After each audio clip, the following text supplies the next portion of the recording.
It's interesting. It was the song that almost never got heard. We were in our last meeting, picking songs at the label with the A&R department, and that was the only song we played them that day that they made us play twice. We're Lady A. This is the hit story of our song, Need You Now.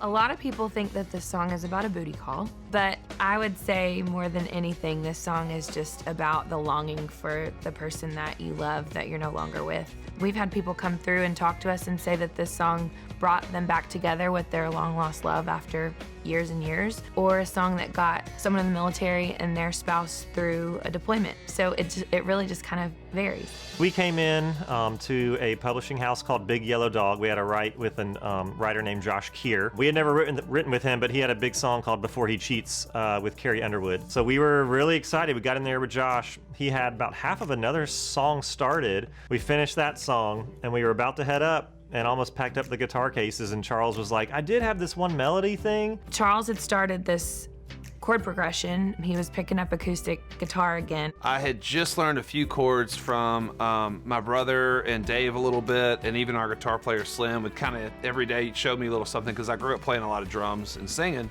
and then obviously being in a band with Dave, you know, it's like I don't need to play guitar, and I don't know what made me do it, but I was like, can I show y'all another idea I've been piddling with? And I mean, it might be crap, but I was like, let's just try it. And so he started singing a little bit of this beautiful kind of like almost a Beatles melody on the verse. I had that opening, picture perfect memories scattered all around the floor, and I didn't know where to go. And got to sort of an empty chorus, handed the guitar to Josh, and Josh just soared into this big 1:15, and it was like, whoa, that was so cool. One of the first lines that came out of Josh Keir's mouth was, it's 1:15, and then like at the end there was Need You Now, and then, you know, you kind of start filling in some of the pieces in between. We were kind of off to the races. It happened really quickly. I think it was one of the fastest songs we've ever written. It probably happened within an hour and a half. I think sometimes that just happens. It just kind of comes down, the perfect combination. I mean, I can't tell you the last song I've written in an hour and a half. I think my favorite lyric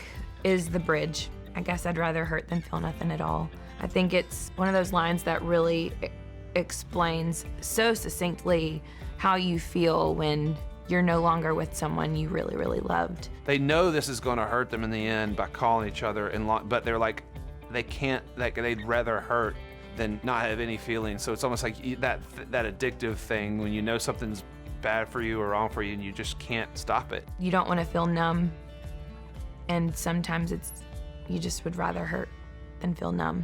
You know, the recording process was like any other recording process we did. We would go into a rehearsal space and work with these session musicians, but actually try to sound like a band. We went in with Paul Worley, our producer, and really I don't think knew what we had until it was fully cut. We lived with these songs. We worked through, and we would take coffee breaks, lunch breaks, come back in and sometimes work on one song for 3-4 hours. Oh, the guitar work. This was so much fun working with Paul Worley on this track. When we were recording it, you know, we have incredible studio musicians that come in and bring their different flavor to the session and to these songs. The chorus has about 25 acoustic guitars that are stacked between me and Paul strumming. So it's such a collaborative effort. Rob McNelly played the electric guitar parts along with Paul Worley. I was doing the acoustic. Every session player just got in a little hook. There's just little hooks everywhere. It was such a fun track. I mean, it was just lightning in a bottle. That was just a moment in time for us. Everything about that song and that session